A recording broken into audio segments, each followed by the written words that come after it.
Assalamualaikum. Today we are going to start with the drug clearance. ठीक है, drug clearance by the kidney mainly हम पढ़ेंगे और उसके बाद हम देखेंगे कि क्लियरेंस कहाँ कहाँ से होती है, उनको हम एडअप कर लेंगे. जब हम रीनल क्लियरेंस पढ़ेंगे तो उसके अंदर हमने 3 फैक्टर्स को डिस्कस करना है कि ग्लोमेरुलर फिल्ट्रेशन का क्या रोल है, ठीक है,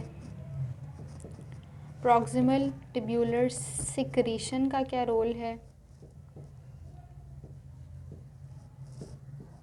और डिस्टल ट्यूब्यूलर रीअब्जॉर्प्शन का. ठीक है, डिस्टल ट्यूब्यूल में डीसीटी और पीसीटी इसको हम कर लेते हैं.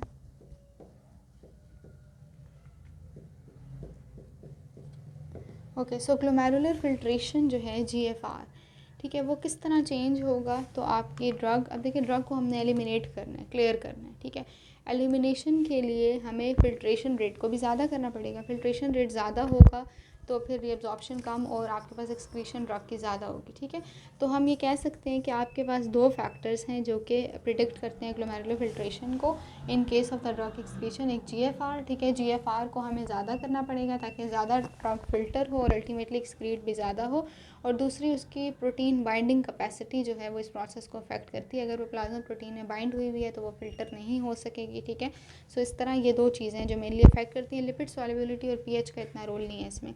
प्रॉक्सिमल ट्यूब्यूलर सिक्रीशन की अगर हम बात करें तो प्रॉक्सिमल ट्यूब्यूल में सर्टेन ड्रग्स हैं जो सिक्रीट होती हैं ताकि उनको आगे कलेक्टिंग ड्रग तक पहुंचाया जा सके. तो सिक्रीशन आपकी प्रॉक्सिमल ट्यूब्यूल में 2 प्रोसेस से होती है. एक एनाइंस के लिए होती है, ठीक है, जो वीक एसिड्स की डीप प्रोटोनेटेड फॉर्म्स होती हैं. ठीक है, फॉर एग्जांपल मैंने आपको कहा था कि एच पॉजिटिव और ए नेगेटिव बनता है वीक एसिड में. और एक कैटाइंस के लिए होती हैं जो प्रोटोनेटेड फॉर्म होती है वीक बेसिस की. ठीक है, वीक एसिड्स की जो प्रोटोनेटेड फॉर्म होती हैं वो ए नेगेटिव होती हैं जिस तरह एनाइंस में, और वीक बेसिस की जो होती हैं वो बी एच पॉजिटिव जिस तरह हमने आपको बताया कि ये कैटाइन होगा. ठीक है, सो ये जो डिफरेंट ट्रांसपोर्ट सिस्टम्स होते हैं जो कि इन सब्सटेंसेस को ट्रांसपोर्ट करने के लिए रिस्पॉन्सिबल है और अल्टीमेटली इनको सिक्रीट कराते हैं. ठीक है, अब जो प्री मेच्योर इन्फेंट्स और नियोनेट्स होते हैं उनके अंदर ट्यूबुलर सिक्रेटरी मैकेनिज्म काम नहीं करते तो वो फिर ड्रग में रिटेन कर लेते हैं उन ड्रग्स को, वो उनको सिक्रीट नहीं कर पाते.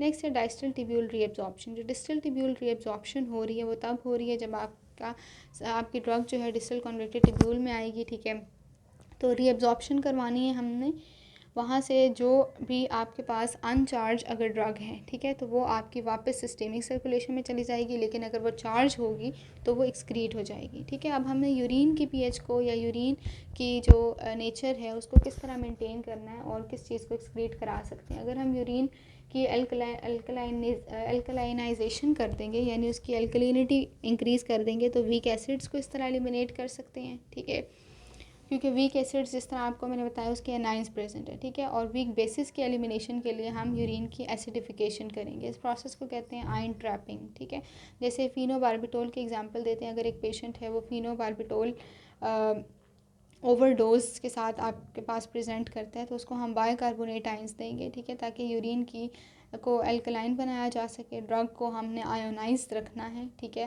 ताकि उसकी रीअब्जॉर्प्शन को कम किया जा सके और उसकी जो है एलिमिनेशन को इन्हांस किया जा सके. ठीक है, अब नेक्स्ट हम आ जाते हैं एक्सक्रीशन बाय अदर रूट्स. आपके पास एक्सक्रीशन जो है वो कौन कौन से रूट से हो सकती है.